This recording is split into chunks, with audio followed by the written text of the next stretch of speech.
taxing the wealthiest again, like a temporary tax, they're calling it, to fund some green projects. I'm like, this is unbelievable. We've already got millionaires leaving this country in their droves. These are the people, I don't care what you think about millionaires, but these are the people that have businesses. These are the ones who create jobs. These are the ones who pay people's wages.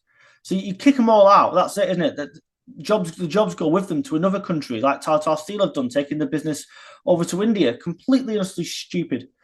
And then you've got the non-doms. Labour's figures said they were going to raise so many billion out of the taxing the non-doms. Labour's figures in the manifesto was based on 2% of non-doms leaving this country. Something like 19% have already left Britain and taken all their assets with them. And even more, I think it's over 25, 30% are planning to leave in the next 12 months. So all they're doing is having anybody who's got any wealth whatsoever and the ability to create wealth by jobs, taking all their money out of this country, and then we're going to be left with nothing. Then where are they going to get the tax take from? The VAT on schools, private schools.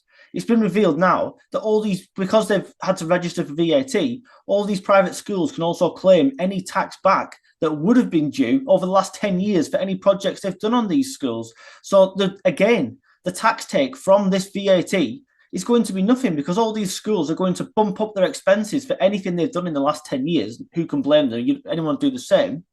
So the tax take, again, is going to be nothing.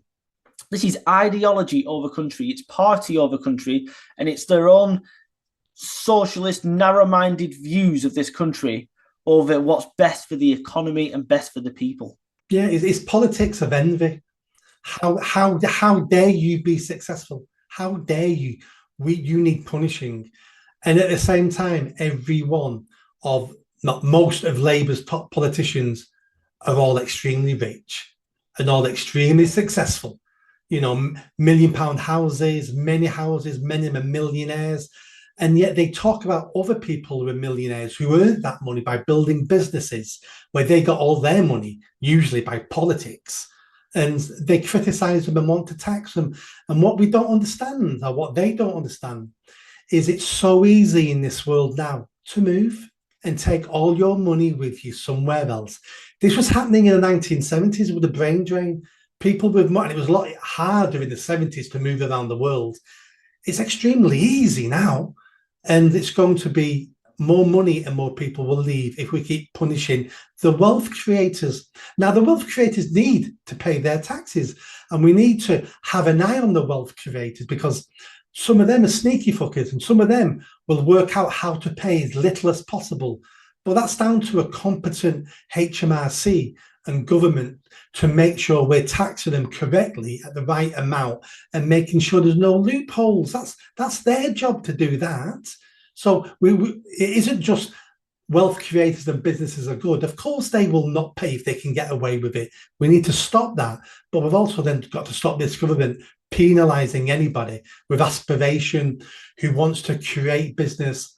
I've got some friends who are in their 60s now, and they're going to be retiring very soon. And both of them said to me, they don't necessarily want to retire, but the hassle of working now and running businesses and setting up new businesses and the amount of tax they've got to pay and the bureaucracy and the paper forms, they're saying, I've had enough. I could carry on for another 10 years, but I've had enough. I'm just going to retire. These are the wealth creators. Yeah, exactly. And why is it that Labour don't care about these people? Because none of them have ever run their own businesses in their lives. They've all come from spoilt backgrounds. They've all come from the public sector. That's why they don't give a toss about the private sector. It's all about the public sector for them. They've all come from NGOs. They've all come from trades unions. In Starmer's case, they've come from the DPP. That's all these people are bothered about. They've never known a life in the private sector. They've never worked in the private sector. They've never had to achieve anything. All that happens in the public sector is you fail and you get promoted. And that they think that is the real world. When if they did a proper day's work for once, any of them, they'd soon realise that wasn't the case. The only one that's worked in an independent company, it's supposed to be independent, isn't it? The Bank of England, was Rachel Reeves. And she was a mid-level employee. She was booted out. She also got done for misuse of her company credit card. She's a complete fraudster. I wouldn't trust this woman with a calculator. Honestly, none of them. I don't trust any of them. to do the right thing for this country. They've never, ever done a decent day's work in their entire lives between them. And I'd say the Bank of England basically is an arm of government anyway. Yeah, but they call it independent, Yeah, don't they? they do. There's many organisations that call themselves independent, and we all know damn well they're not independent. Yeah. Did you enjoy that video? I think you did. Come on now, hit that bell, subscribe, comment.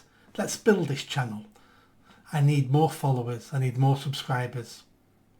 Be part of the journey. See you soon.